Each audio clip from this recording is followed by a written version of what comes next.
Assalamualaikum warahmatullahi wabarakatuh. Sebelumnya, perkenalkan nama saya Mila Rahmatul Azizah dari kelas 10-3. Pada kesempatan kali ini, saya akan menjelaskan tentang dampak sosial informatika. Yang pertama, sejarah perkembangan komputer. Komputer telah menjadi bagian penting dalam kehidupan, dan kini hadir dalam berbagai bentuk seperti laptop, ponsel pintar, hingga perangkat Internet of Things. Sejarah komputer dimulai sejak 2400 sebelum Masehi dengan abacus, lalu berkembang hingga mesin elektronik pertama yang dapat diprogram oleh Charles Babbage. Dengan ada Lovelock sebagai pemrogram pertama, Alan Turing kemudian menciptakan konsep mesin Turing, dasar dari komputer modern. Perkembangan teknologi dan ilmu pengetahuan mendorong evolusi komputer dari alat hitung sederhana menjadi sistem canggih seperti personal komputer, mini komputer, dan mainframe. Yang kedua, aspek ekonomi dan hukum dari produk informatika. Yang pertama, aspek ekonomi. Teknologi informasi menciptakan peluang bisnis baru dan memunculkan perusahaan besar seperti Google dan Apple.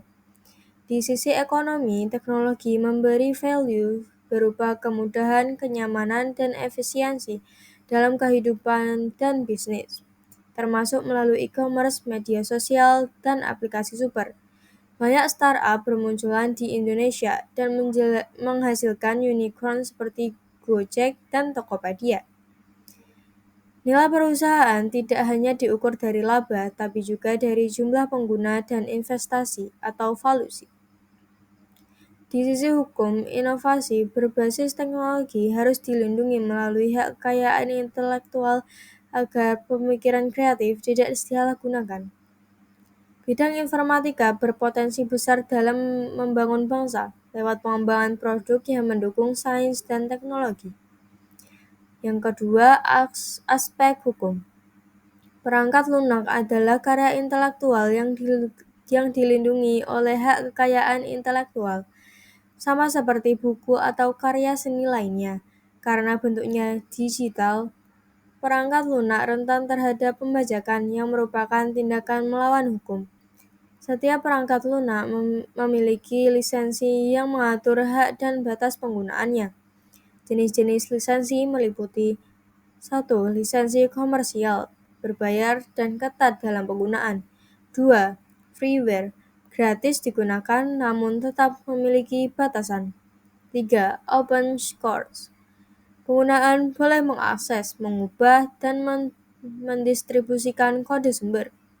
Yang keempat, domain publik, bebas digunakan tanpa batasan karena hak ciptanya telah dilepas. Lisensi open source mendorong kolaborasi dan inovasi global. Di Indonesia, kesadaran hukum terkait penggunaan perangkat lunak masih rendah. Banyak pelanggaran lisensi terjadi. Meskipun UU Hak Cipta telah mengaturnya, penggunaan perangkat lunak ilegal setara dengan pelanggaran hukum, seperti pencurian. Salah satu solusi untuk mengurangi pembajakan adalah dengan memanfaatkan perangkat lunak bebas dan open source yang legal dan gratis. Yang ketiga, informatika untuk masa depan. Informatika berperan penting dalam membentuk masa depan Indonesia. Imajinasi dan inovasi mendorong kemajuan teknologi yang mendukung pencapaian Sustainable Development Goals, tujuan global untuk pembangunan berkelanjutan hingga 2030.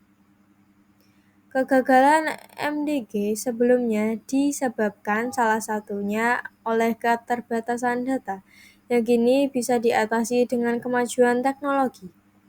Konsep Society 5.0 juga muncul sebagai visi masa depan. Masyarakat berbasis teknologi digital tetap berpusat pada manusia, menyeimbangkan kemajuan ekonomi dan penyelesaian masalah sosial. Yang keempat, karir dan studi lanjut di bidang informatika. 1. Karir di bidang informatika. Profesi di bidang informatika sangat beragam, mulai dari programmer, data scientist, hingga security analyst. Profesi ini dibagi menjadi 3 kategori yang spesifik di bidang informatika, dengan syarat dengan informatika dan mendukung teknologi informasi.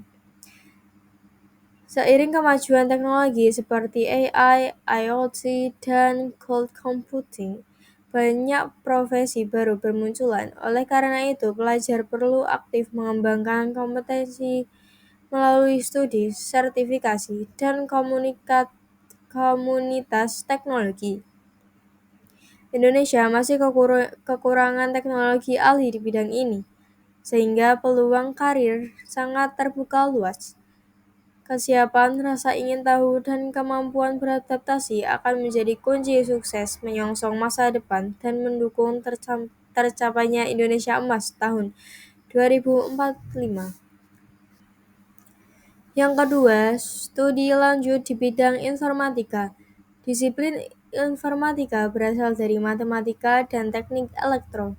Kini berkembang menjadi bidang tersendiri dengan banyak cabang, seperti agri-informatika, informatika kesehatan, bioinformatika, urban informatics, travel informatik, geoinformatika.